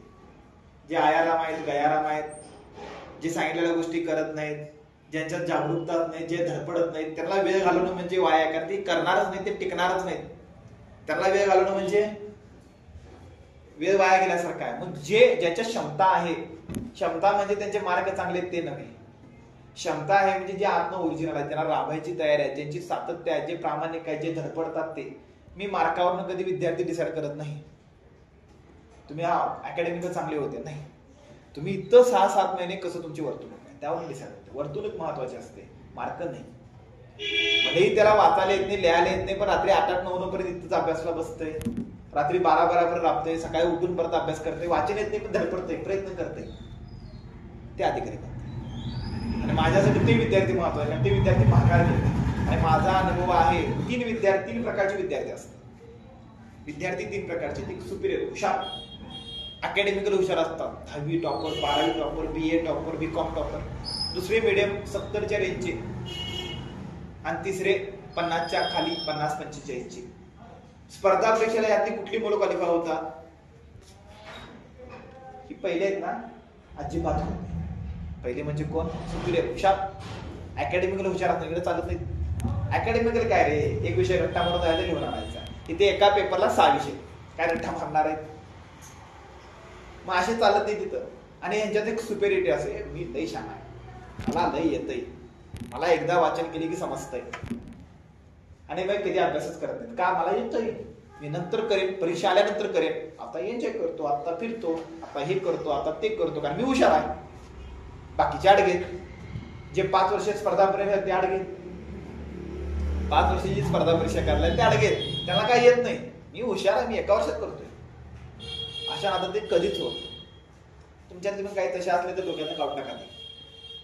मी हुशार आहे, हे आहे ते कधी अलीकडे होते. 2 नंबरला असतात मध्यम, मिडियम. हे असतात, हे स्वतःला व्यवहारात असतात. त्यांना माहित असतं मला येत नाही, मला शिकायचं आहे, मला शिकायचं तर मी लेक्चरला कंटिन्यू बसणार, सांगितलेल्या गोष्टी वेळेत पूर्ण करणार, दररोज धडपडणार, दररोज प्रयत्न करणार, कारण मी हुशार नाही. मग ते नॅचरली मिडियम 70-72चा जो विद्यार्थी असतो तो कायम जमिनीवर असतो. का? कारण ती येत नाही असं म्हणतं, ती येते मला म्हणत नाही, पण ते राबायला पाहिजे तेव्हा ते बनतं. आणि जे 40-50 नंतरचे असतात ना ते क्रांतिकारक असतात, कारण ते घाबरत नाहीत कोणाला, ते घाबरत नसतात, त्यांची मानसिकता वेगळी असते, त्यांचं शेड्यूल वेगळं असतं. जसं मध्यम मुलांच्या मनात भीती असते काय की मी अभ्यास करायला पाहिजे, राबायला पाहिजे, मग मी होतो. वरचे असतात ते हवेत असतात, ह्याला काय असतं मला काही येतच नाही, हारलो तरी झालं, नाही हारलो तरी झालं, तर काय पण मला काय येत नाही, मी प्रॅक्टिस करणार आहे, मजा घेणार आहे. IPL सारखे असतात ते, झालं तर ठीक आहे, नाही तर ठीक आहे, चला पुढचं काय तर करतो, टेन्शन नाही, दबाव नाही. आणि ही मुलं मोठी असतात, भविष्यात काय पण होऊ शकतात. म्हणजे हे राजकारणी होऊ शकतात, काय समजायलंय का, ह्याला सगळ्या फील्ड ओपन असतात, कारण हे बेधडक असतात. पण त्या बेधडक विद्यार्थ्यांना अभ्यास करायला पाहिजे. माझ्यापाशी एक वैयक्तिक अनुभव आहे, मी नाव घेत नाही. तुमच्याच बॅचमध्ये 2-3 जण अशा विद्यार्थी होत्या, त्यांना लिखाण करायला पण येत नव्हतं. मुली पण तशा होत्या, मुली पण तशी होती, अक्षर चांगली नव्हती, काय नव्हतं. पण मागच्या 3-4 वर्षात त्यांची वर्तणूक अशी आहे की ती मला स्वतःला इम्प्रेस केलीत. म्हणजे काय, त्याला काही येत नव्हतं पण धडपडलं मात्र खतरनाक, आणि त्याचे स्कोर पण चांगले आहेत, प्रयत्न खूप चांगले आहेत. आणि जो प्रयत्न करतो तोच यशस्वी होतो. आणि काही जण एवढे हुशार होते ना, पण ते हुशार होते म्हणून अडकले. तुम्ही कशात बसता बघा, पुढचा कालावधी खूप महत्वाचा आहे. माझ्या डोक्यात ऑलरेडी आता सायन्स शिकवले, तुम्हाला माहिती आहे, माझ्या डोक्यात आता सगळी वेगळ्या प्रकारची रसायन चालू झाली. मला 2-3 तारखा दिसाले, काय समजायलंय का, मला त्याप्रमाणे पुढच्या 10-12 महिन्याच्या अनुषंगाने मी आता डिसिजन चालू केले. काय समजायलंय का, उदाहरणार्थ तुम्हाला लायब्ररी कमी पडाले, आत्ताच प्लॅनिंग चालू आहे, पुढे लायब्ररी ते स्ट्रॉंग करायचं आहे. काय समजायलंय का, तुम्हाला लायब्ररी कमी पडाल्या, ते प्लॅनिंग चालू आहे. टेस्ट पेपरला वर्ग कमी पडतोय, त्याचं शेड्यूल चालू आहे. पुढच्या 2-3 महिन्यात तुम्हाला कळणार पण नाही काय काय झालं, कारण पुढे आम्हाला लागणार आहे त्याची तयारी आतापासून घ्यायला पाहिजे. माझ्या डोक्यात सगळं चालू आहे. काय समजायलंय का, कारण तयारी पुढचा विचार करून तुझ्या भविष्यात पोरांची परीक्षेला चालत, पेपर घ्यायला हॉल कमी पडालाय, अनालिसिसला हॉल कमी पडालाय, ऑडिओ लेक्चर चालू शकतो तू आता, तेव्हा व्हिडिओ पाहिजे ते कमी पडाले, अनालिसिस करायचा, व्हिडिओ असेल तर फायदा होतो ना. मग ह्या ज्या भविष्यात गोष्टी आपल्याला लागणार आहेत त्याची आत्तापासून काळजी घ्यायला पाहिजे. मी 10 महिन्याचा विचार आता करत असतो, तुम्ही पण करा. मी का करत असतो, मी माझं मोठं पण सांगत नाही, आपला अंदाज घेता आले पाहिजेत, शेड्यूल तयार करता आलं पाहिजे. कारण स्पर्धा परीक्षेला प्रत्येक वेळी चान्स मिळत नाही, जेव्हा चान्स मिळतो तेव्हा उभा राहता आलं पाहिजे. तुम्हाला सगळ्यांना खूप मोठा चान्स आहे. 3 परीक्षा कंटिन्यूस आहे. किती? 3, 24, 25, 26. 26ला रिझल्ट असणार तुमच्याकडे, जर तुम्ही आता राबला तर. काय समजायलंय का, मग आता कसं राबायचं, काय करायचं तुमचं मी डिसाईड करा. माझी तर शेड्यूल चालू झालंय आता. काय समजायलंय का, मोठे डिसिजन पुढे होणार आहे त्या काय, फक्त हा 1 महिना थांबा. जानेवारीमध्ये सगळे डिसिजन असणार आहे मोठे, कुणाला कुठं घालायचं, कुणाला कुठं घालायचं, आणि कुणाला तयार करायचं. मी तुमचं एज गृहीत धरत नाही, मी तुमचं एज गृहीत धरत नाही, मी गृहीत धरतोय तुमच्यात कॅपॅसिटी किती आहे. कारण वयवर्षी 21ला UPSC क्वालिफाय करणारे विद्यार्थी, आपल्याच क्लासले वयवर्षी 21ला राज्यसेवा प्री राज्यसेवा मेन्स दिलेले विद्यार्थी आहेत, आणि 21ला कंबाईन क्वालिफाय झालेले विद्यार्थी आहेत. वयाच्या 21 वर्षी, वयाच्या 19व्या वर्षी कॉन्स्टेबल झालेले विद्यार्थी, वयाच्या 21व्या वर्षी तलाठी क्वालिफाय झालेले विद्यार्थी. आणि आता थांबा अनेक 4-5 दिवस, अजून 1 महिना ते मुंबईचा पेपर 1 होणार. तो पेपर झाला कमीत कमी तुम्हाला 3 ते 4 विद्यार्थी अनुभव करतो की जे वयाच्या 19व्या वर्षी कॉन्स्टेबल झाले, पोलीस कॉन्स्टेबल झाले. वयाच्या 19 वर्षी पगार चालू झाला 35,000. वयाच्या 21 पर्यंत 3 वर्ष ड्युटी करून ते डिपार्टमेंट अंतर्गत PSI होतात. वयाच्या 22 वर्षी PSI डिपार्टमेंट अंतर्गत. ते त्यांचं प्लॅनिंग आहे पुढचं, म्हणून 19ला कॉन्स्टेबल बनवलंय. इकडं पण जायला ग्रॅज्युएशन व्हायला 21 वर्ष लागतो कॉन्स्टेबल, तिकडं पगार घेत PSI होतात तुमच्या संघ येतात. काय समजायला इकडे तुम्ही ग्रॅज्युएशन साठी थांबता, ते पगार घेत थांबतात, आणि 3 वर्ष सर्व्हिस झाली तर डिपार्टमेंट अंतर्गत PSI परीक्षा देऊन.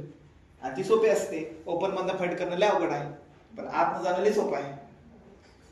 आणि ते वयाच्या 19व्या वर्षी आहेत. मुलगी असेल तर 21व्या वर्षात लग्न करणार नाही, मग ती निवांत PSI होते 22 आणि 23व्या वर्षी. का समजाले हे पण प्लॅनिंग आहे का? समजाले का? हे सगळं चालू आहे का परीक्षेत? आणि परीक्षा परत परत येत नाही. कधी तर कॅलेंडर चांगले, ह्या टायमाला कॅलेंडर खूप चांगलं आहे. का चांगलं आलं? मागची 1.5 वर्ष परीक्षा झाली. मागची 1.5 वर्ष परीक्षा झाली तर पुढच्या 1.5 वर्षात 3 परीक्षा होणार. मग त्या 3 परीक्षेला तुम्ही तयार आहे का एकदा विचारा, त्याप्रमाणे अभ्यास करा. 2 टॉपिक झालेत. कोणते 2 झालेत? सजीवांचं वर्गीकरण आणि वनस्पती वर्गीकरण. परफेक्ट व्हायलाच पाहिजे. 2 दिवस अभ्यास कसं करायचं एकदा वर्ग भरून दे, तिथनं मग शेड्यूल तुमचं डिसाईड करू. काय समजाले का? पण आता वातावरण खूप वेगळं आहे. मी एक का सांगतोय? दांड्या सुट्ट्या बाकीच्या गोष्टी नसतात अधिकारी होण्यासाठी. काय डिसिजन घ्यायला पाहिजे. 10 महिन्यानंतर पेपर आहे, 10 महिन्यात तुम्ही तयार होऊ शकता. अरे 3-4 महिन्यात तयार झाली मुलं आहेत. काल परवा वेळ टाळावा होता ना, 2 विद्यार्थी असे होते फक्त 4 महिन्यात त्यांचा स्कोर 40 आला. फक्त 4 महिन्यात. त्यांना काहीच माहिती नाही कुठले विषय, पण स्कोर मात्र 40 आला. काय समजायला का? काही जण म्हणणार 6-8 महिने 1-1 वर्ष करायला तरी आमचे 40 आले. त्यांचं कसं काय आले? कारण त्यांनी सांगितलेल्या गोष्टी खाली मान घालून केली. काय समजायला का? 10-12 तास वर्किंग केलं तेव्हा तो स्कोर आला. काय समजायला का? फक्त तयार राहा. पुढे परीक्षेचं एन्व्हायरमेंट लय आहे. तुमच्या टेस्ट पण भरपूर होणार आहेत. सुट्ट्या तर शक्यतो मला विचारलं तर मागच्या 8-10 दिवसात सुट्टी तर पडलीच नाही तुम्हाला. बरोबर आहे काय? द्यायचं प्लॅनिंगला आहे. प्रत्येक आठवड्यात एक सुट्टी द्यायचं प्लॅनिंग आले, पण ते डोक्यात काही ना. तरी पण एक रविवारी पडते, ती मुंबई पोलीसची असल्याने. बरोबर आहे का? मग जरासं लक्ष द्या. सांगितलेल्या सूचना व्यवस्थित पूर्ण करा. प्राण्यांचं वर्गीकरण करताना त्यांचे निकष कोणते आहेत? पहिला निकष काय? शरीर रचना. दुसरा त्वचेतील स्तर. तिसरा शरीर सममित. सममित म्हणजे असममित उदाहरण कोण आहेत? स्पंज आणि पायला. अर्य सममित कोण असतात? हायड्रा आणि स्टारफिश. द्विपार्श्व सममित कोण असतं? द्विपार्श्व सममित म्हणजे समजतं का?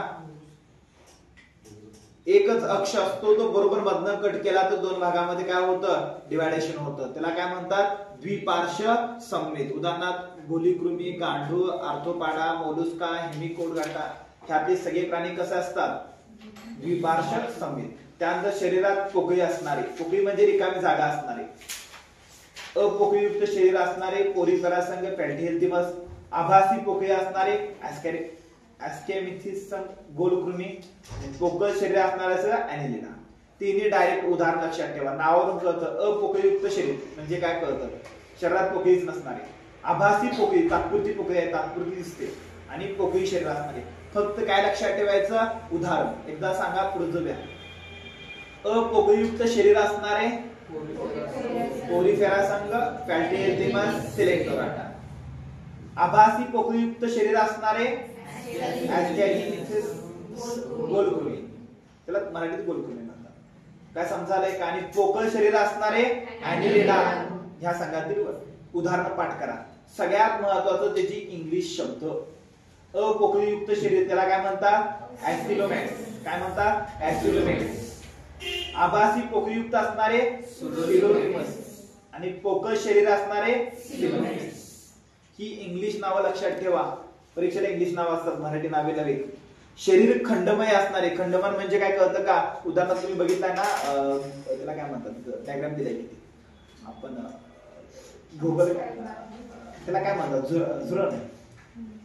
आणि ते आपले पाय पैसा किडा बघा. पैसा किडा असेल किंवा गोम असेल. गोम बघितलाय ना? गोमचं शरीर बघितलंय का? एकसारखे असतात ना. खंडमय शरीर असणारे, एकसारखे खंड तयार झालेले. बरोबर आहे का? खंडमय शरीर असणारे म्हणजे कळतं खंड. गोगल गाय, पैसा खेडा बघा, एकसारखे खंड असतात बघा. त्याला खंडमय शरीर असणारे. त्यानंतर पुढे गेला तर तिथे सांगितले बघा, खंडमयचे 3 सांगितले. शरीराचा आधार. आधार म्हणजे हाडे. शरीराचा आधार मध्ये काय असतात? हाडे असतात ना. उदाहरणार्थ आपल्या शरीरामध्ये आपल्या शरीराचा आधार चौकट कोण आहे? हाडे. पाहिले ना आपण? हाडे नसेल तर आपलं शरीर असतं का? शरीराचे आधार चौकट असणारे हाडे असणारे. मासांना हाडे असतात का? असतात की. काटे त्यांचे हाडे. बरोबर आहे का? त्यानंतर चेतारज्जू असणारे. चेतारज्जू म्हणजे समजतं. त्यानंतर पचन संस्था विकसित झालेले.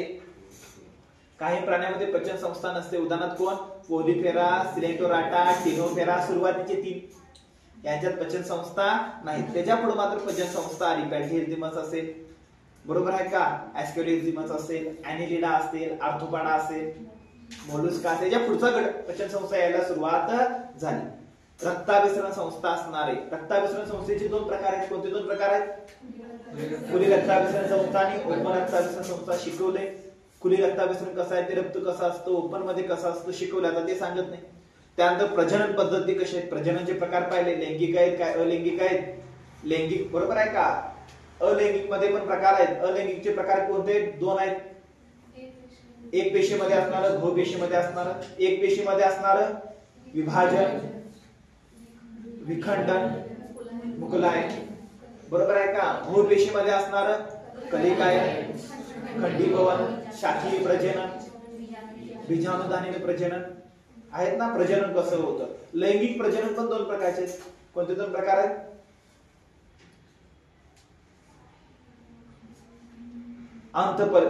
अंतफलन आणि बाह्यफलन. शरीराच्या अंतर्गत भागात होणारं फलन आणि शरीराच्या बाह्य भागात होणारं फलन. उदाहरणार्थ बेडूक, बेडकाचं फलन आत होतं काय बाहेर होतं?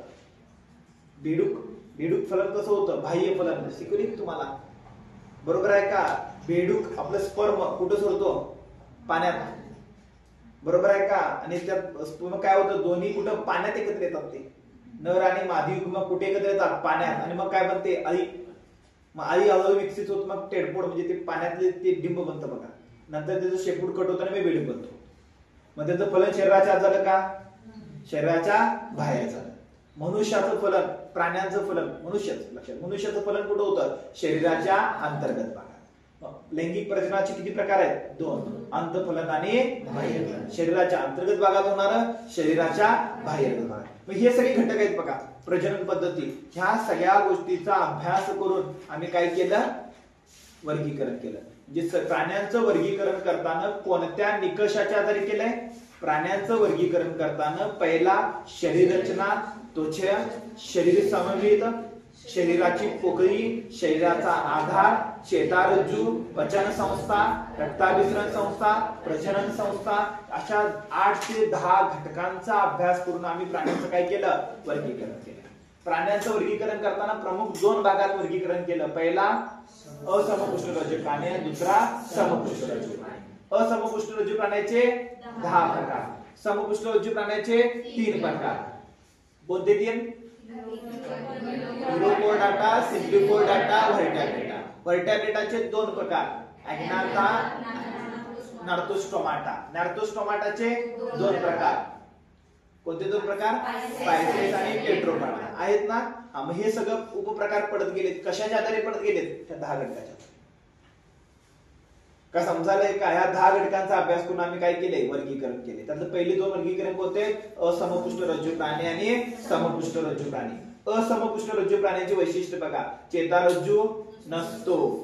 श्वसनासाठी सहसा कल्ले, त्वचा श्वसनी असते. हृदय नसतं, असल्यास पुष्ठ बाजूच असतं. हिमोग्लोबिन मध्ये प्लाझ्मा मध्ये विरघळलेलं असतं. यांचे शरीर असममित असतं. अर्थ समजतो. चेता संस्था नसून काही प्राण्यांमध्ये पचन मार्ग असतो. हे असमपुष्ठरज्जू प्राण्याचे वैशिष्ट्य आहे. समपुष्ठरज्जू प्राण्याचे वैशिष्ट्य काय?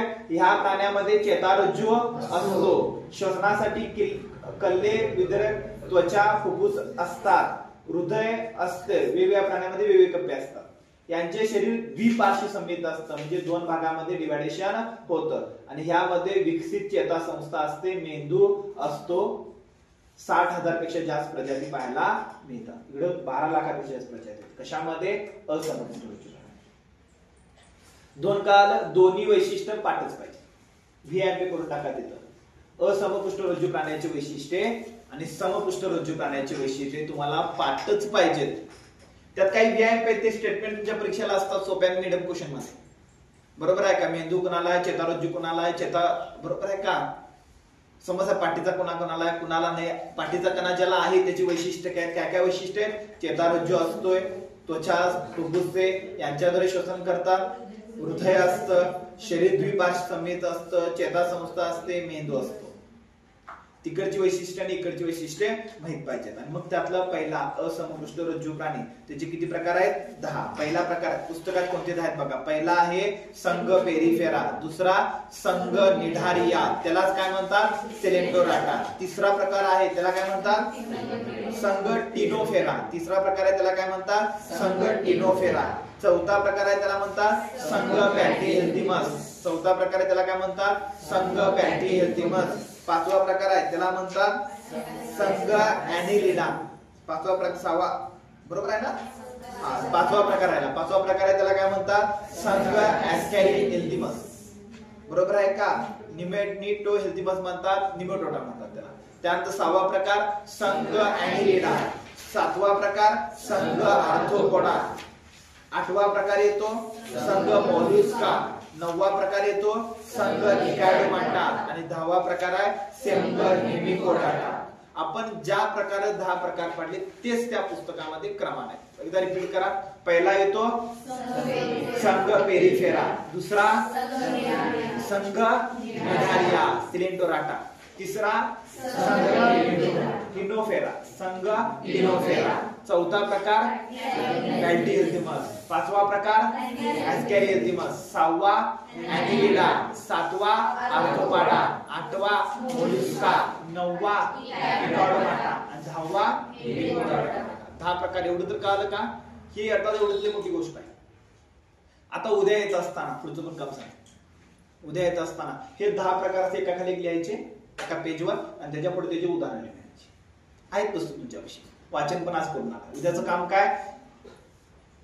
सजीवांचं वर्गीकरण, त्याचं टायटल, त्याचे उदाहरण. दुसरं काय? वनस्पती वर्गीकरण, त्याचं टायटल, त्याचं उदाहरण. आणि तिसरं प्राण्यांच्या वर्गीकरणामध्ये असमपृष्ठ रज्जू प्राण्यांची टायटल, त्याचं वर्गीकरण. उद्या येताना ते पाहिजेच आणि ते उद्या पहिला पाठ करून घ्या. जे परीक्षेला येते ते पाठ करायचं आहे बघा. टप्प्याटप्प्यानं आपण आज चालू आहे. बरोबर आहे का? उद्या येताना काम काय ते कळालं. उद्या लेक्चर आहे तुमचं, शुक्रवार आहे, शनिवार पण लेक्चर आहे. तुमचं लेक्चर पण कधी नसेल? रविवार. बरोबर आहे का? 2 दिवसात संपतं. हे 80% पण संपतं. एखादं सोमवारचं लेक्चर म्हणला की सगळंच वर्गीकरण संपतं. किंवा मंगळवारचं लेक्चर म्हणला तर रात्री रोग आणि विकार ते झालं. 2-3 लेक्चर संपलं. बायो संपलं तुमचं. फिजिक्स चालू होतं लगेच.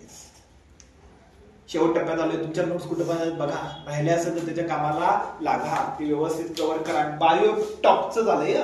10 मार्काला जर तुम्हाला 7 मार्क यायलाच पाहिजे तेवढं बायो टॉपचं करून घेतलंय. 7 ते 8 काय समजालंय का? आणि एक एक विषय कव्हर करत जायचं, एक एक विषयावर पकड निर्माण करत जायचं, तेव्हा तुमचा रिझल्ट येणार.